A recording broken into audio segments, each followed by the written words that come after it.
Hi, my name is Escher Barrett, and this is my Physics 2212 Lab 1 Charge Tapes report.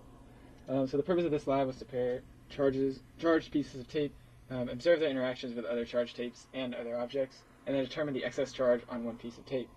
A brief preview of our findings is that the tape had a positive charge of 1.4 times 10 to the negative 9 coulombs, and the number of electrons lost by the tape was 8.75 times 10 to the 9 electrons.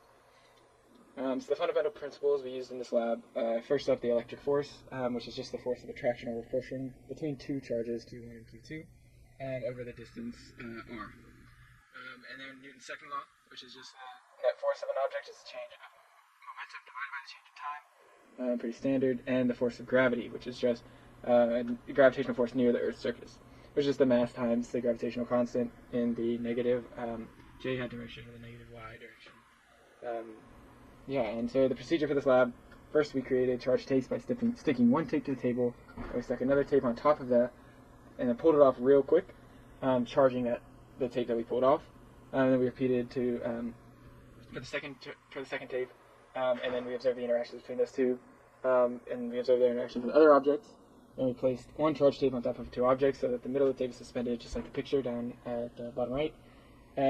And then we move the second charge tape below the first to observe the distance at which that tape begins to move and is pushed against the force of gravity. The initial conditions for the tape are down there as well. So for our observations in experiment 1, this is the just charge tape with a bunch of objects. So the charge tape and charge tape, both charge tapes, they repel each other, which makes sense. Charge tape and a pen were attracted to each other. Charge tape and my hand were attracted to each other.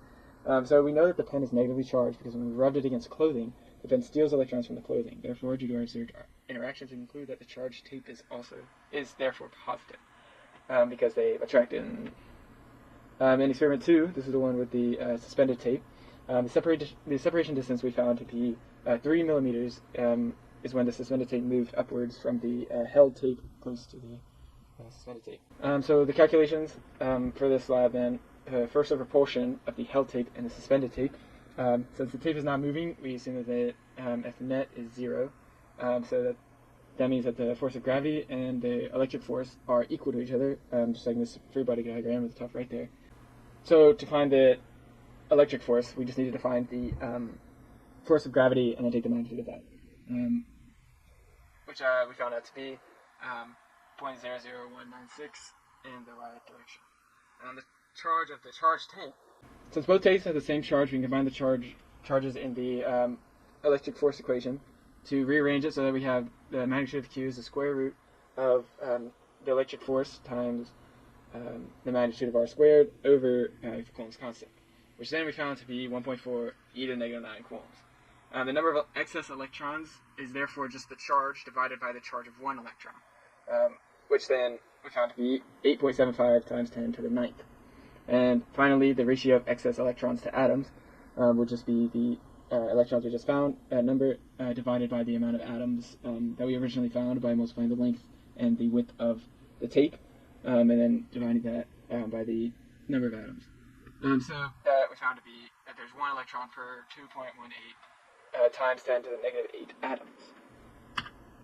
This is a computational model, so we mimic the experiment 2 in a computational setting. As you can see, to begin, our assumptions were that first we ignored air resistance, and we treated the tapes as point charges, and therefore they would have equal charge focused to a single point.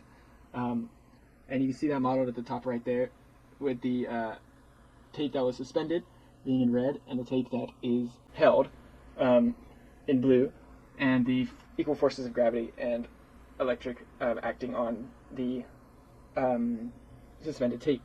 You see that our calculations are almost identical to the calculations that we did for the real experiment, just in a computational setting, and therefore our numbers are very similar as they should be.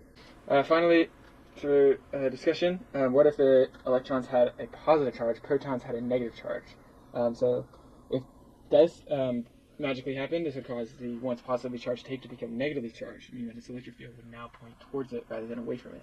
However, since all protons and electrons switch charges, the interactions of attraction and repulsion between the different objects would remain as observed. Meaning that since the pen in the experiment 1 was negatively charged and the tape was positively charged, if they changed, if protons and electrons change charges, that would make the pen positively charged and the tape negatively charged, which means it's still attract. And why is it important to handle the charged tapes as little as possible? What happens when the charged tapes come in contact with the hands or other objects? So touching the charged tapes results in a transfer of electrons from the hand to the tape. This would decrease its overall positive charge, which is why you need to handle it as little as possible.